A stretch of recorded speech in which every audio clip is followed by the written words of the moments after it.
Hi guys, and welcome again to my kitchen. Today I'll be making a quick homemade burger. So here I have my mince. I'm gonna add some eggs to it, and of course I'm gonna season it with some powdered seasoning. You can add whatever seasoning you choose to just give it the flavor that you want. Here I have just put my burgers together in the frying pan, in the saucepan actually, and actually frying them. I'm gonna add cheddar cheese, vegetarian cheddar, and Gouda cheese.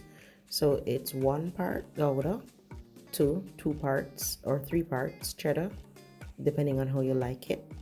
And of course, I'm using regular hamburger bread. And I am gonna mix up a little sauce, a little surprise sauce that's gonna add to the flavor. It's ketchup and mayonnaise, and I've just whipped it together. That's all you need to do. Put it together and just incorporate, and then I'm gonna apply it to the bread, to the burger bread. When I apply it to the burger bread, all I do is add my meat after, sprinkle some cheese, some of the grated cheese onto the meat. You can add as much as you choose, but what I've done is do part cheddar and part Gouda cheese.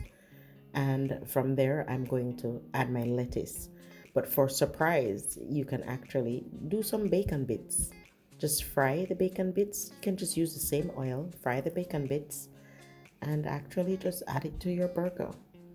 Then you add your lettuce. The cheese naturally will melt, and the flavor is going to be awesome. And just use a little ketchup if you like ketchup. Here is my bacon. I'm frying it up. But it's an easy recipe in the morning when you're creating a meal, lunch meal for the children or for yourself. It's up to you. So guys, thank you for watching. I hope you enjoy this simple and quick recipe to make homemade burgers. Thank you for watching and see you next time.